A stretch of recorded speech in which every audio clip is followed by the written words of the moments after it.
Let's call meeting to order, please. The Jasper Planning Commission will now come to order. First order of business is adopt the agenda. I need a motion. Make a motion to adopt the agenda. Need a second. Second. Any discussion?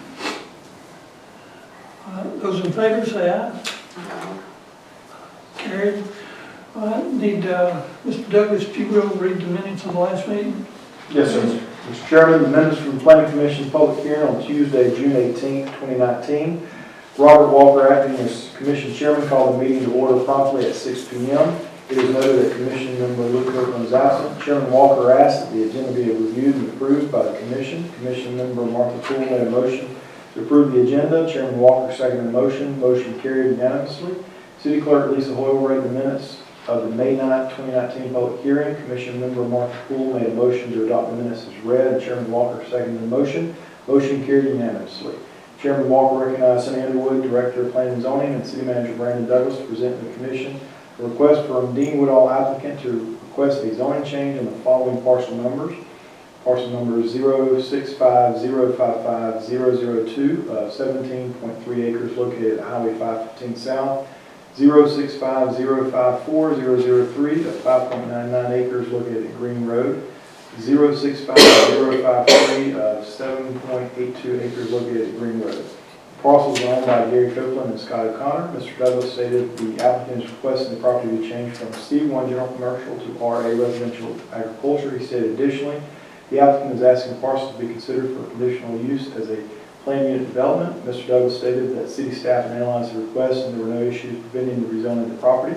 He stated that staff recommended the rezoning. Chairman Walker recognized Dean Woodall, who presented to the Commission his plans for the property. He stated that he planned to do a maximum of 6 units per acre of property. He stated that the minimum size of the units would be 1,400 square feet. Chairman Walker opened the meeting for public comment. Several comments were made concerning traffic, possible accidents on Highway 515, and architectural controls. Chairman Walker entertained a motion. Martha Poole, a motion to recommend that the City Council approve the zoning changes on all parcels from C1 to RA and that the properties be approved by the City Council for planned use development. Chairman Walker seconded the motion. Motion carried unanimously.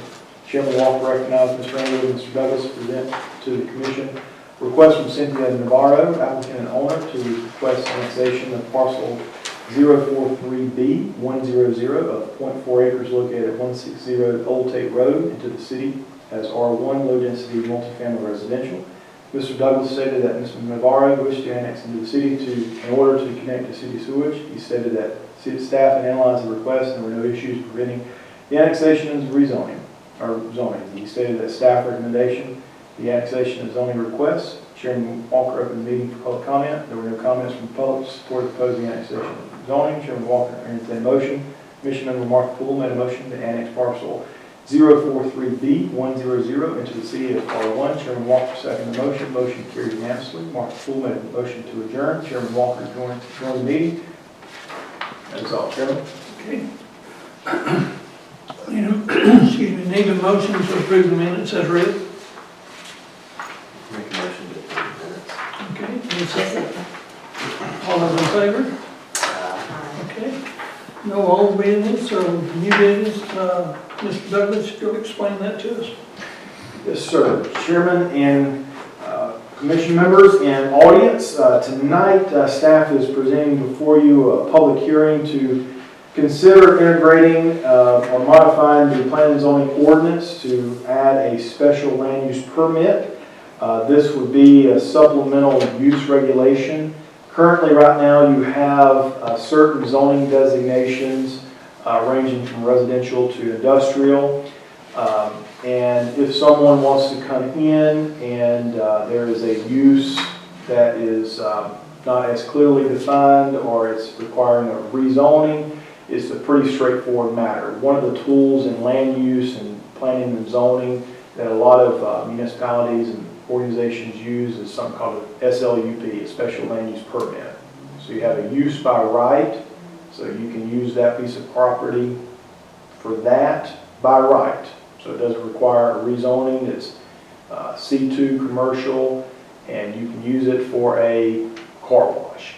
The special land use regulation allows for certain uses that may be compatible to surrounding areas.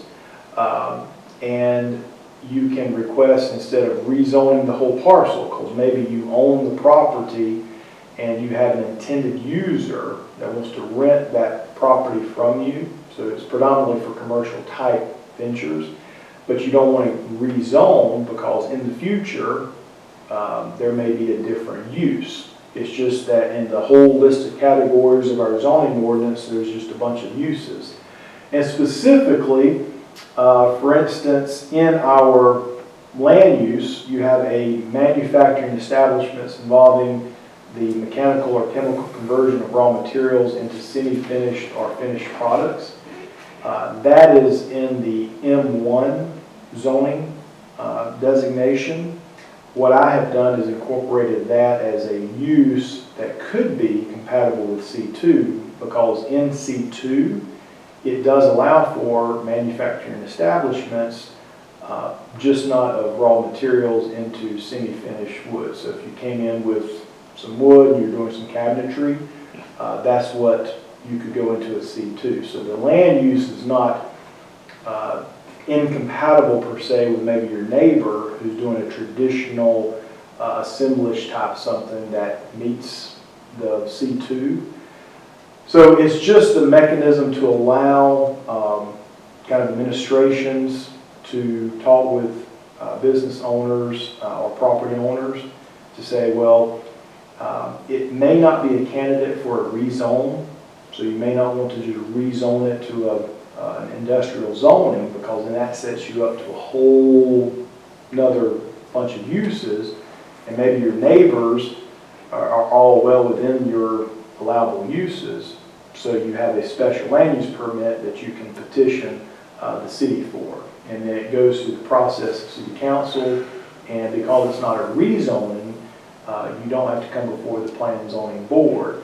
You would still go through the process and public meeting before the council for consideration of this special use. But once that use is no longer, the zoning stays in place. So you're not messing with the zoning, and so it's just another tool.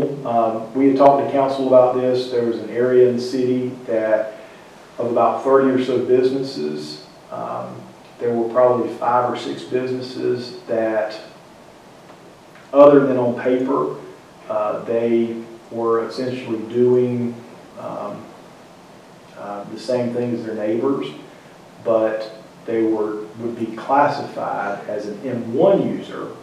And so rather than to go and rezone, to do a mass rezoning, which wouldn't accomplish anything, I was looking and noticed that Jasper does not have the SLUP component that most places have. So I said that I would like direction to talk with y'all about it, get y'all's thoughts or buy-in, and then go back to the council for their consideration of including it into the zoning ordinance. Hope that was somewhat brief and precise. Okay. Luke, you got anything? I don't have a problem with that.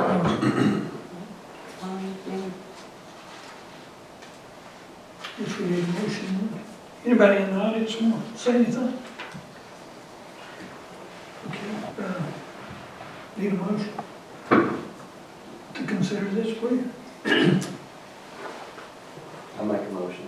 Okay. Martha? I'll second it. Okay. Any discussion? All right, those in favor say aye. Aye. Carried. Mr. Chairman, council members?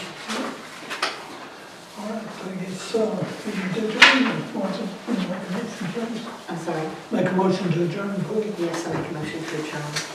Second. Those in favor say aye. Meeting adjourned.